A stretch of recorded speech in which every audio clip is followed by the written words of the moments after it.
Ever since RLUSD launched, we have been going all in on the stablecoin discussions, but it's not because of just RLUSD. It's actually because of all of the additional announcements that we saw happen after RLUSD did launch. Like, for an example, this one where ICE and Circle were exploring using USDC stablecoin, and this is all based around derivatives. Bitwise even did highlight that derivatives are a $730 trillion market. One of the largest players in the market is looking more into stablecoins. Are you paying attention?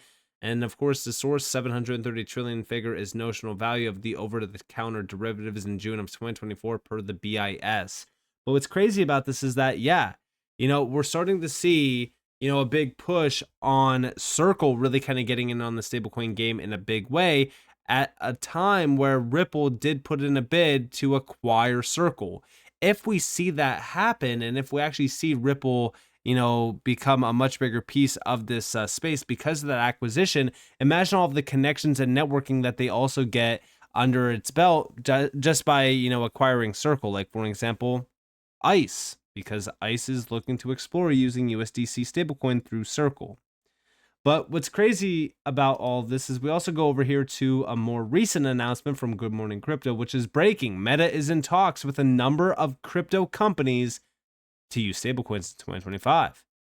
Now, again, we go back to RLUSD here because, if we're thinking about some companies, the only few that we could think about is Tether, Ripple, or Circle. There's no other options. I mean, there definitely is, but we're talking about prominent, regulated, fully compliant options that Facebook would want to use. And the only ones that I think about here is either Circle or Ripple. I don't even include Tether because of, the concerns. But we don't know if they're in talks with Ripple at all, but it wouldn't surprise me one bit. But check this video clip out. Meta is now in talks with a number of crypto companies as it considers introducing stablecoins as a way to manage payouts.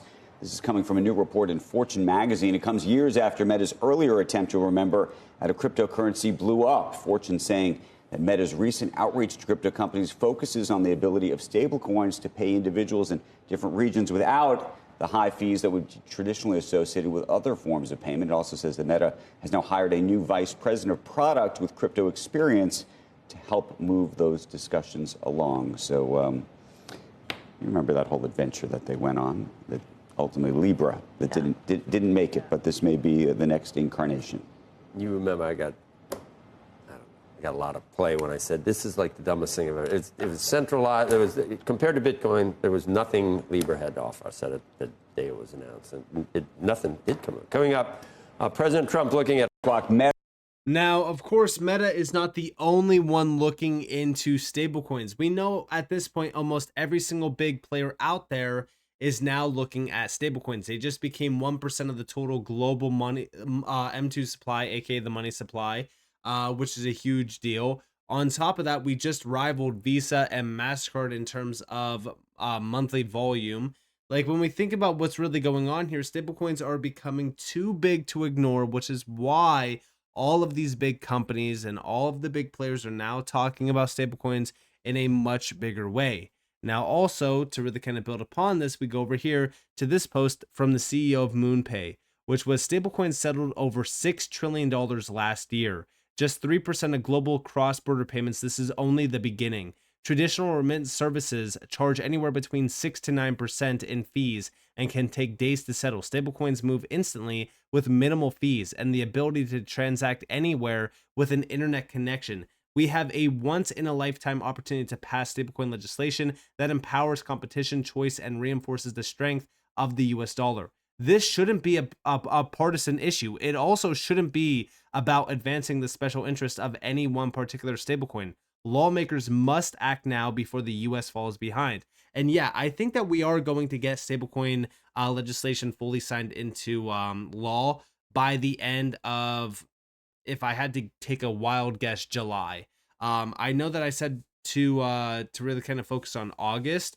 I do think that August is still a focus, but I think that with all of the accelerated shift happening around crypto and the big focus put on stablecoins, I think that this happens sooner rather than later. but we have to wait and see. But this definitely will be a big catalyst around stablecoin initiatives and growth within the US, which will also put a big, I think it will put a big spotlight on other nations really kind of trying to catch up with the US around stablecoin initiatives as well. But outside of that, we also go over here to what Zero Hedge recently posted, which was for the first time ever. The Treasury Borrowing Advisory Committee discusses stablecoins as a new payment mechanism and potentially a huge source of demand for US T-bills. Key observations: stablecoin issuers currently hold greater than 120 billion in T-bills.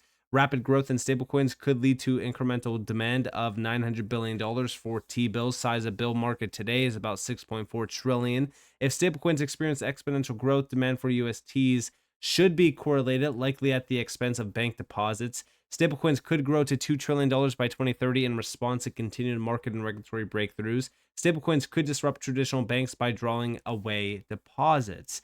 And yeah, I mean, listen, when we think about what's ongoing around stablecoin initiatives and stablecoins themselves, they only continue to make more noise than ever before.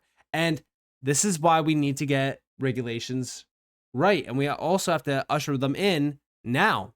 There's no time to wait, especially if we want the US dollar to be a dominant force within the digital, system.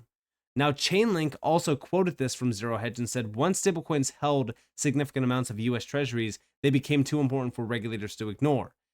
This is Sergey explaining why every type of tokenized asset will also gain regulatory clarity as they grow. Check it out.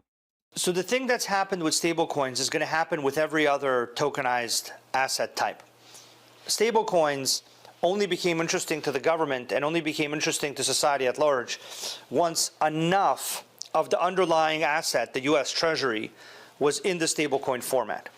So once stablecoins passed 0.5% or 1% of total US Treasuries, then everyone started running around and caring about them and worrying about what is this format or what is this holder of US Treasuries. Firstly, that's going to happen with every other asset class and every other asset type.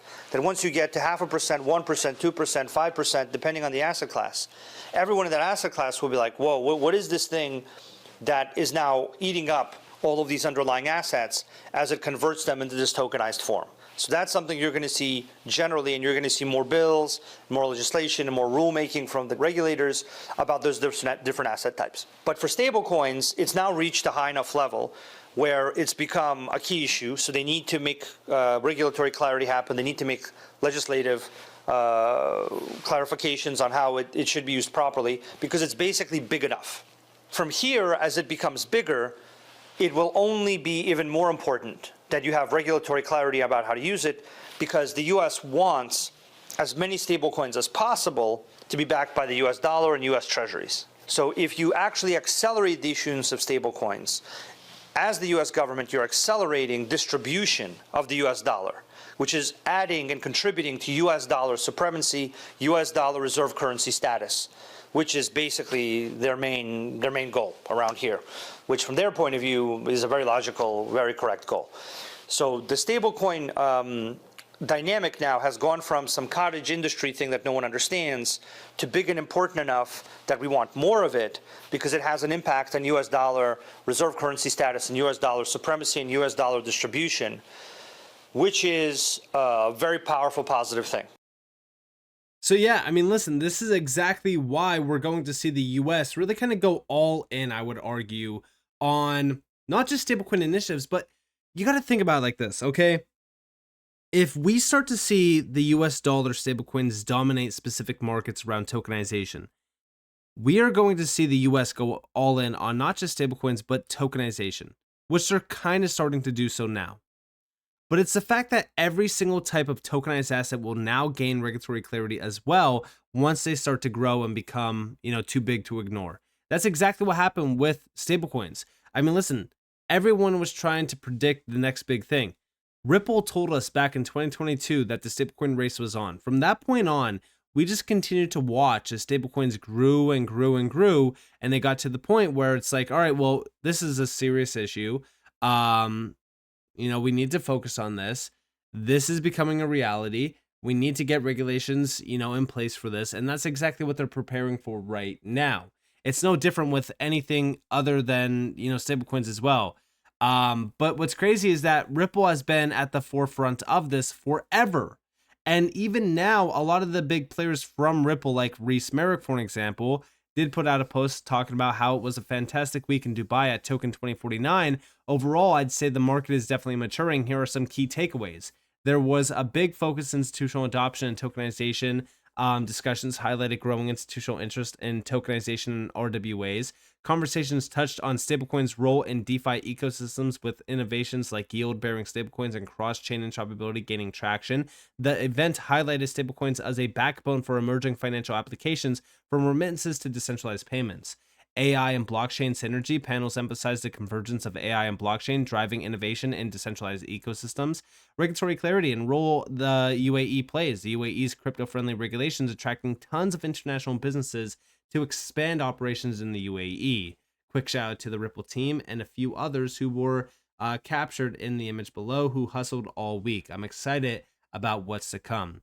Now, on top of that, right, we know that Ripple has been working with policymakers and even the government players and even the organizations as well to make sure that they are a part of these big discussions. And I think that that's exactly why when we think about RLUSD and we think about Ripple, it makes sense for them to be plug and played within the US system, because we go all the way back to like April of 2024 when Ripple was in the same meeting with the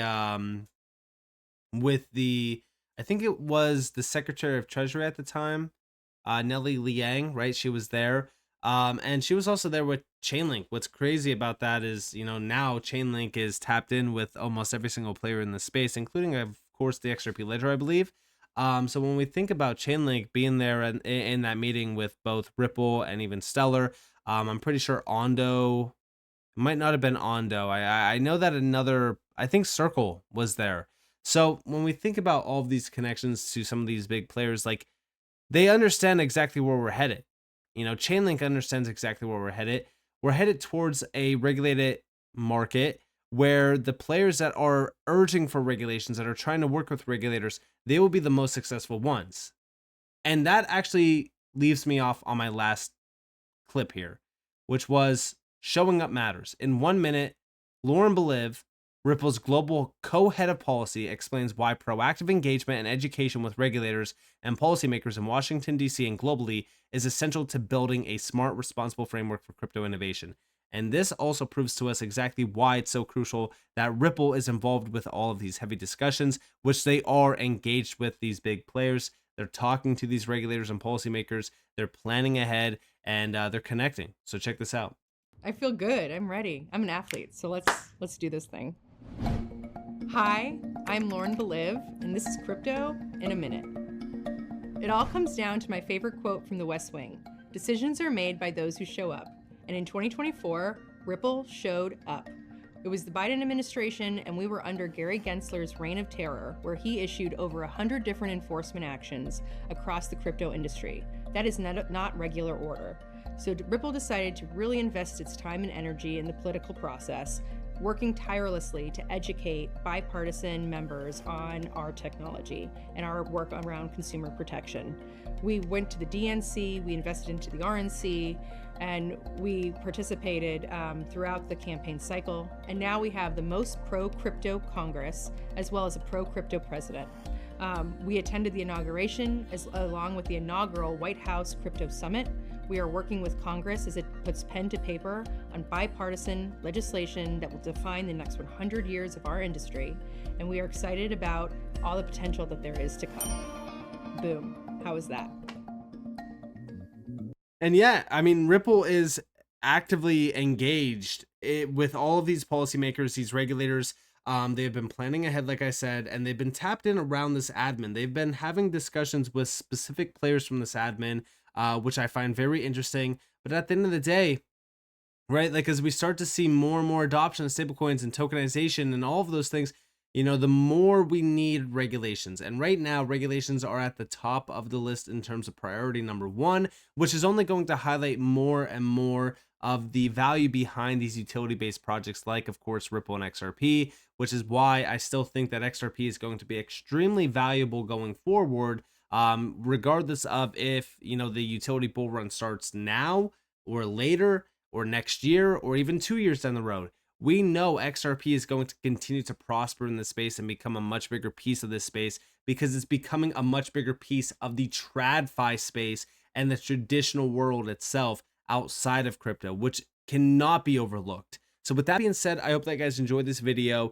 If you guys definitely leave a like, subscribe, turn notifications on because more free content. You guys are more than welcome to follow me on Twitter and join the free Discord in the description below. And with that being said, guys, Nick, thanks for watching. Peace out.